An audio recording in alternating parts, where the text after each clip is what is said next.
అందరికీ నమస్కారం. వినుకొండలో జరిగిన రషీద్ హత్య జిలాని అనే ఒక యువకుడి చేతిలో జరిగింది. మాకున్నటువంటి ఇన్ఫర్మేషన్, అటు పోలీసు వారి ఇన్ఫర్మేషన్ ప్రకారం ఇవి పాత పగలు. వాళ్ళకి మధ్యలో జైలు పంపాడని ఒక అతను, అందుకని పగబట్టాడని ఇతను, అతన్ని నడి రోడ్డు మీద నరికి చంపారు. ఇది నిజంగా చాలా తప్పు, అది ఎవరు చేసినా సరే. కానీ మీరు దీనికి రాజకీయ రంగు పొలవటానికి ట్రై చేయకండి. మీరు ఫస్ట్ పాయింట్, వైసీపీ నేత జగన్మోహన్ రెడ్డి గారికి మర్యాదపూర్వకంగా చెప్పేది ఏంటంటే, ఇంతకాలం మీరు శవ రాజకీయాలు చేసే ఎంత దూరం వచ్చారు. జనాలు మీరు చెప్పే మాటల్ని నమ్మటం ఎప్పుడో మానేశారు. ఖచ్చితంగా ఈ హత్యకు సంబంధించి మేము కూడా ఖండిస్తున్నాం. ఖచ్చితంగా ఎలాంటి వ్యక్తులైనా సరే, ఈ వెనకాల ఉన్న వాళ్ళు ఎవరినైనా సరే పట్టుకొని కోర్టుకు తీసుకెళ్లి శిక్షించాలని మేము కోరుకుంటున్నాం. అయితే ఇంకొక విషయం ఏంటంటే, గంజాయి ఇన్ఫ్లుయెన్స్ తో కూడా ఉంటుంది ఎవరైతే చంపాడు అని కూడా బయట ఉంది. సో ఇలాంటివన్నీ రకరకాల వెర్షన్స్ వస్తున్నాయి. సో మీరు అర్జెంటుగా వినుకొండ వచ్చి ఆ చనిపోయిన కుర్రవాడికి ఒక పార్టీ నాయకుడిగా మీ సానుభూతి తెలపడం అనేది మాకు ఎటువంటి అబ్జెక్షన్ లేదు, మంచిది కూడా తెలుపుతాం. కాకపోతే మీరు దాన్ని రాజకీయ రంగు పోలిని ఇంకా గట్టిగా నెల 10 రోజులు కూడా కాకుండానే, ప్రభుత్వం ఏర్పాటు అవ్వకుండానే మీరు రకరకాల విమర్శలు చేసి అక్కడికి వెళ్ళి జగనన్న పథకాలు, జగన్ మామ, ఇంకా ఎంతకాలం మీరు ఇలాంటి మాటలు మాట్లాడతారు? అధికారం ఉన్నప్పుడు నటించారు, అధికారం పోయినప్పుడు నటిస్తున్నారు. నటన మీద పరిపాలన సాగదు. ఈ విషయం ఇప్పటికే మీకు అర్థమై ఉండాలి, మీ వైసీపీ నాయకులు కూడా అర్థమై ఉండాలి. ఎంతకాలం ఇంకా నటిస్తారు మీరు? ఓపెన్గా ఉండండి. 2019లో మీకు అద్భుతమైనటువంటి తీర్పు ఇచ్చారు ప్రజలు మీకోసం. దాన్ని మీరు అత్యంత దారుణంగా, దుర్మార్గంగా ఉపయోగించుకొని ప్రజల నెత్తి మీద కాలు పెట్టి తొక్కారు. ప్రజల్ని హింసించి వదిలేరు మీరు. మీ పరిపాలనలో సామాన్యులు సైతం భయపడ్డారు. ప్రజల కోసం నిలబడిన కొంతమంది నాయకులు, కొంతమంది కార్యకర్తలు తప్ప ప్రతి ఒక్కరు భయపడ్డారు. ప్రతి వాళ్ళు భయపడ్డారు. మీరు ఇప్పుడు వచ్చేసేసి ఏదో అన్యాయం జరిగిపోయింది, డెఫినెట్ గా ఇది తప్పే, దీన్ని నేను ఖండిస్తున్నాం. కానీ దీనికి రాజకీయ రంగు ఈ శవ రాజకీయాలు చేయకండి. కూటమి ప్రభుత్వం పరిపాలనా పరంగా ఏదన్నా ఉంటే విమర్శించండి. ఇంకా నెల కూడా కాకపోయినా సరే అది చేయాలి, ఇది చేయాలి అన్నారు. ఓకే, అది ఎలా చేయాలో మాకు తెలుసు. కూటమి ప్రభుత్వానికి చేసి చూపిస్తాం. మీకన్నా అద్భుతమైన పరిపాలన ప్రజలకు వస్తుంది. మీరు అద్భుతమైన పరిపాలన మీరు చెప్పుకున్నారు. అంతకన్నా దుర్మార్గ పరిపాలన భారతదేశ రాజకీయ చరిత్రలో ఏ రాష్ట్రం జరగల, ఓన్లీ ఆంధ్రప్రదేశ్లో జరిగింది. అలాంటి దుర్మార్గమైన పరిపాలన మీరు అందించారు. అంటే కొన్ని కోట్ల రూపాయలు, వేల కోట్లు, లక్షల కోట్ల రూపాయలు ప్రభుత్వానికి, ఖజానాకి గండికొట్టి, నెక్స్ట్ అసలు అంటే ప్రభుత్వాన్ని సర్వనాశనం చేసి, ఒక గవర్నెన్స్ ఏ విధంగా కొనసాగనివ్వకుండా నాశనం చేసి, మీ పరిపాలనలో లక్షల కోట్ల అవినీతి జరిగితే దాని గురించి మీరు ఎప్పుడు మాట్లాడలేదు. అంటే మీరు పెట్టిన బొక్క, అంటే మన రాష్ట్ర ఖజానాకి కనీసం 2-3 మినిమం 4-5 ఏళ్ళు పడుతుంది మినిమం ముందు ఆ బొక్క పుడ్చడానికి. అంత పెద్ద బొక్క పెట్టి వెళ్ళిపోయారు మీరు ఆంధ్రప్రదేశ్ రాష్ట్రానికి. అర్జెంటుగా అది చేయలేదు, ఇది చేయలేదు. నెల రోజులు కూడా కాలేదు స్వామి. 2019లో పరిపాలన మొదలుపెట్టినప్పుడు 6 నెలలు మాట్లాడలేదు. ప్రతిపక్షంలో ఉన్నాం మేము. మీకు అర్జెంటుగా వచ్చేసి అది చేయలేదు, ఇది చేయలేదు. చేస్తారు, ప్రతిదీ చేస్తుంది కూటమి ప్రభుత్వం, ప్రతిదీ చేస్తుంది. చంద్రబాబు నాయుడు గారు కానీ, పవన్ కళ్యాణ్ గారు కానీ నిబద్ధత ఉన్న మనుషులు. ఎలా చేయాలో అలా చేస్తారు. ప్రజలకు ఎంత మంచి చేయాలో చేసి తీరుతారు. మీలాగా పెర్ఫార్మెన్స్లు, దొంగ మాటలు చెప్పి తప్పించుకునే వ్యక్తులు కాదు, గుర్తుపెట్టుకోండి. సరే, ఈ సందర్భంగా మీకు కొన్ని సింపుల్ క్వశ్చన్స్ అడుగుతాను. దాన్ని మీరు ఆన్సర్ చెప్పగలిగితే వెరీ హ్యాపీ. మీరు ఇవాళ వినుకొండకు వచ్చి ఆ కుర్రాడు గురించి చెప్పారు, ఐఎమ్ ఓకే ఫర్ దట్. కానీ దానికి ముందు మీ అధికారం ఉన్నప్పుడు, మీరు సీఎంగా ఉన్నప్పుడు ఒక దళిత్ డ్రైవర్ని చంపేసిన మీ ఎమ్మెల్సీ అతని తప్పును ఖండించకపోగా మీతో పాటు సగర్వంగా తిప్పుకున్నారే, అది తప్పుని మీకు అనిపించలేదు? అప్పుడు అది దుర్మార్గంగానే, అది క్రూరంగానే అనిపించలేదా మీకు? డాక్టర్ సుధాకర్ అనే ఒక ఆయన్ని ఉద్యోగం ఊడబెరికి పిచ్చోని చేసి రోడ్ల మీద చొక్కా కూడా లేకుండా పోలీసులతో తన్నించి, మీ యొక్క అనుము పోలీసులు తన్నించి ఆఖరికి అతను చచ్చిపోయేలా చేశారే, అప్పుడు మీకు ఎటువంటి కామెంట్ చేయాలనిపించలేదా? వాళ్ళ అక్కని కొంతమంది వైసీపీ కార్యకర్తలు, గుండాలు సెక్సువల్గా హెరాస్ చేస్తుంటే అడ్డుకున్న అమర్నాథ్ అనే బీసీ కుర్రాడిని, మైనారిటీ తీరిన కుర్రాడిని పెట్రోల్ పోసి కాల్చి చంపేశారు కదా, అప్పుడు కూడా మీకేమి రియాక్ట్ అవ్వలేదా మీరు? అప్పుడు కూడా కనీసం మాట మాట్లాడలేకపోయారా మీరు? 32,000 మంది ఆడపిల్లలు అదృశ్యం అయిపోయారని చెప్పి పవన్ కళ్యాణ్ గారు చెప్పి కనీసం ఒక పోలీస్ రివ్యూ పెట్టండి అంటే కనీసం పోలీస్ రివ్యూ కూడా పెట్టకుండా 32,000 మంది ఆడపిల్లలు అదృశ్యం అయిపోతే అప్పుడు మీకు మాట్లాడటానికి నోరు రాలేదా? ఇప్పుడు మీ కార్యకర్తలకు లేకపోతే మీ వాళ్ళకి అన్యాయం జరిగిపోతుందని ఇంత మాట్లాడుతున్నారే, మీరు అప్పుడు కూడా మాట్లాడుంటే ఇప్పుడు మీరు మాట్లాడిన మాటకు విలువ ఉండేది. మళ్ళీ చెప్తున్నాను, అక్కడ వినుకొండలో జరిగింది నాకున్న సోర్సెస్ ప్రకారం అది పర్సనల్ గ్రెడ్జి, ఇద్దరు వ్యక్తుల మధ్యలో జరిగిన గడ్జి తప్ప 2 పార్టీలకు సంబంధించినవి కాదు. అది మీరు ఖచ్చితంగా మీకు త్వరలోనే పోలీసు నిజాలను నిగ్గు తేలుస్తారు, మీకు ఆన్సర్ చెప్తారు. అలాగే మీ వైసీపీ నాయకులు సామాన్య ప్రజలు అంటే నెలకు ఒక 10,000 20,000 సంపాదించే వాళ్ళు ఏదో వాళ్ళ పూర్వీకుల ఆస్తులు 100 గజాలు 200 గజాలు 300 గజాలు 400 గజాలు ఉంటే వాటిని అడ్డగోలుగా కబ్జా చేసి భయపెట్టి స్వాధీనం చేసుకున్నారే, అది మీ దృష్టికి రాలేదా?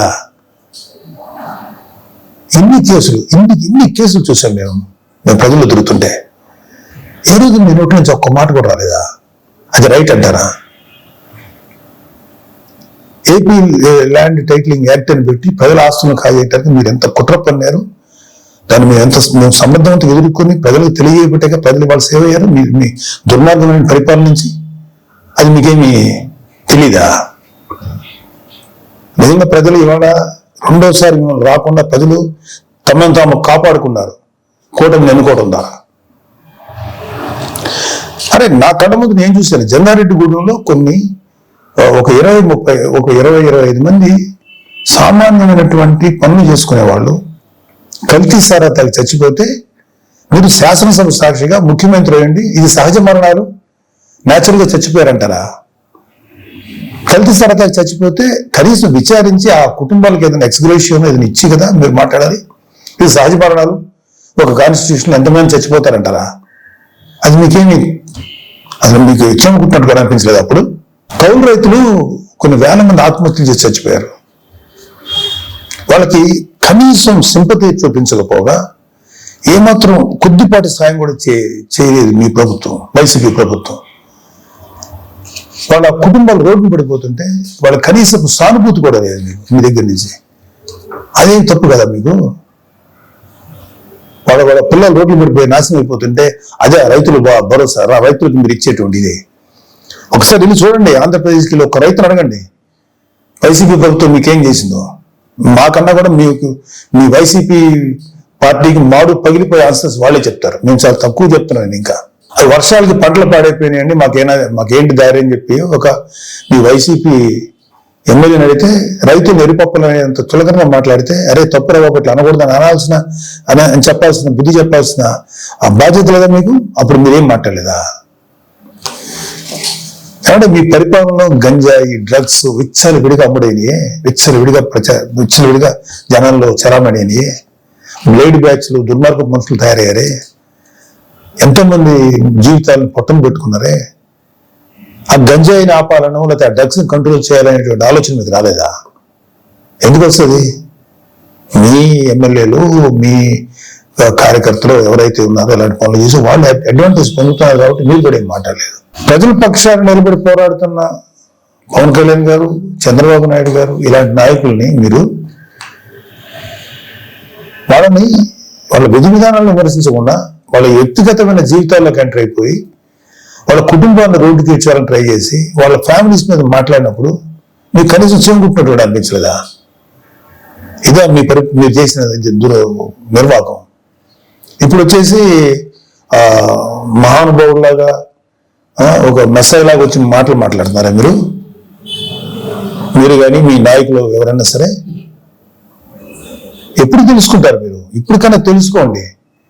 ఇప్పటికైనా తెలుసుకొని చేసిన తప్పుల్ని మీరు సరిదిద్దుకోండి. అట్లానే ఇప్పుడు అర్జెంటుగా ఇప్పుడు సెంట్రల్ గవర్నమెంట్ ఢిల్లీకి వెళ్ళిపోయి ధర్నా చేసేసి రాష్ట్రపతి పాలన పెట్టమంటారా? ఏమన్నా కొంచెం మీకు ఆలోచన ఉందా? మీకు సలహాలు ఇచ్చే వాళ్ళు ఎవరో ఇంకా తెలియట్లేదు మాకు. సజ్జలు లాంటి వాళ్ళు ఎప్పుడు వెళ్ళిపోయారో ఉన్నారో తెలియదు, లేదా అలాంటి సలహాలు వింటున్నారేమో. అర్జెంట్గా రాష్ట్రపతి పాలన పెట్టాలా?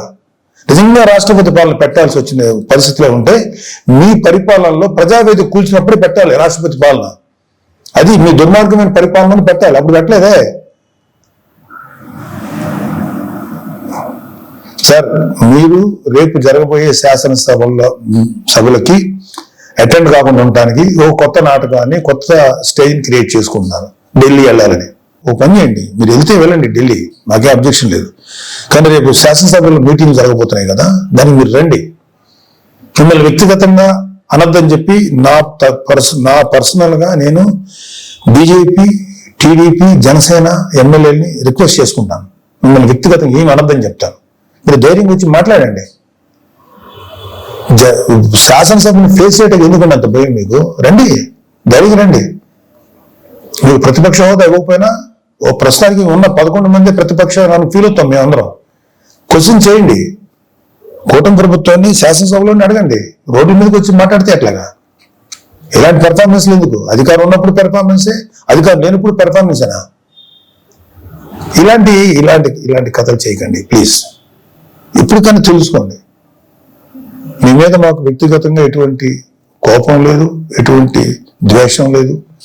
ప్రజలకి నష్టం జరుగుతుంది, ప్రజలు మీ వల్ల దారుణంగా నష్టపోతున్నారు. కొన్ని వందల మంది, వేల మంది ప్రజలు ఆత్మహత్యలు చేసి చచ్చిపోయారు మీ యొక్క అకౌంట్లో. అప్పుడు అది తప్పు అని చెప్పి మేము గట్టిగా ఫైట్ చేసాం. ఇప్పుడు జరిగే ప్రతిదాన్ని మీరు రాజకీయ కోణం నుంచి చూస్తారా? ప్రతి చావుని, ప్రతి చిన్న సైజు గొడవలు ఏదైనా సరే మీకు దుర్మార్గమే ఇదిగా కనపడతాయా? మీకు రాజకీయ కోణంలో కనపడతాయా? ఇంకొక డైమెన్షన్ చూడటం చేత కదా మీకు? చేయండి. నేను ఇప్పటికైనా సరే మీరు గట్టిగా ఫైట్ చేయండి. కూటమిలో కనుక ఏదన్నా తప్పులు జరిగితే తప్పులు నిలదీయండి. అంతేకాని దొంగ మాటలు, దొంగ కబుర్లు, పిచ్చి కబుర్లు చెప్పకండి. మీకు ఒక పేపర్ ఉంది, మీకు భజన చేసేటువంటి కొన్ని మీడియా సంస్థలు ఉన్నాయి, పర్లేదు, వాటిని మీరు ఉంచుకోండి. కానీ మాట్లాడేదానికి, లేకపోతే మీరు ఏదైనా ఒక వ్యక్తిని నేరస్తులుగా చేసేదో, లేకపోతే ఒక వ్యక్తిని రెస్పాన్సిబుల్గా చేసేదానికి ఒక ఇంగితంగా, ఒక సెన్సిబుల్గా ఉండాలి. నేను అసలు మాట్లాడకూడదు, నాకెందుకు, నేను పార్టీ పనిలో చేసుకునేవాడిని, నాకు ఈ పొలిటికల్గా నేను మాట్లాడకూడదని నేను ఇంతకాలం మాట్లాడాలి. ఎన్నిసార్లు ఈ గత 40 రోజుల నుంచి ఊదరగొడుతున్నారు. అధికారం శాసనసభలో ప్రమాణ స్వీకారం చేసిన మొదటి రోజు నుంచి ఏం చేయట్లేదు, వెయిట్ చేయండి, అన్నీ చేస్తారు.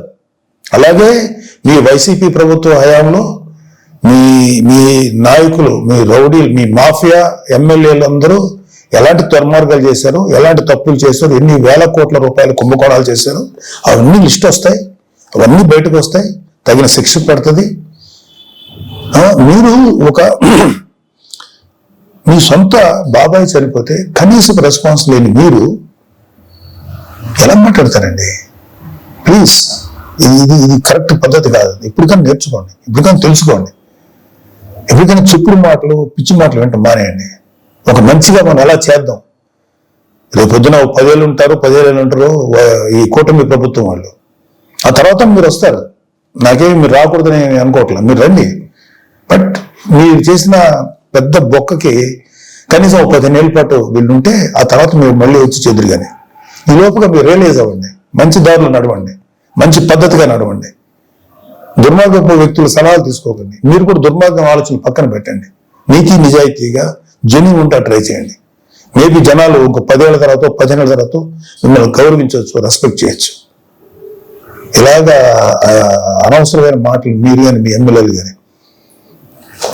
ఇవ్వండి, ఒక 6 నెలలు టైం ఇవ్వండి, చేస్తారు. మీరు అనుకున్నవన్నీ చేస్తారు. మీరు ఏదైతే ఇప్పుడు నేరం మోపుతున్నారో కూటమి ప్రభుత్వం మీద అన్ని వాటన్నిటికీ జవాబు వస్తుంది. వాళ్ళు ఏవైతే ఈ మేనిఫెస్టోలో ప్రామిస్ చేస్తారో అవన్నీ చేస్తాం.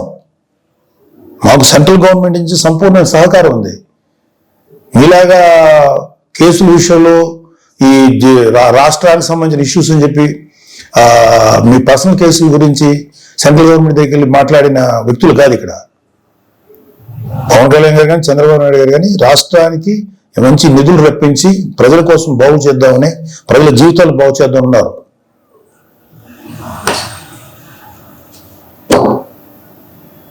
తెలుసుకోండి ఇప్పుడు కన్నా. 10 ఏళ్ళ తర్వాత 10 నెలల తర్వాత మళ్ళీ అవ్వచ్చు. మీరు ఇంకా చాలా వయసు ఉంది. దొంగ మాటలు మాట్లాడు లేకపోతే పిచ్చి మాటలు మాట్లాడినంత మాత్రాన జనాలు గొర్రెలా నమ్మరండి. జనాలు చాలా చాలా ఇంటెలిజెంట్ పీపుల్. వాళ్ళు ఎవడు మంచివాడో, ఎవడు చెడ్డోడో, ఎవడు ఎలాంటి వాడో ప్రజలు చాలా కూలంకషంగా గమనిస్తారు. త్వరలోనే మేము కూటమి ప్రభుత్వం మీకు సరైన ఆన్సర్ చెప్తుంది. ఇవన్నీ అయిన తర్వాత వెళ్ళండి.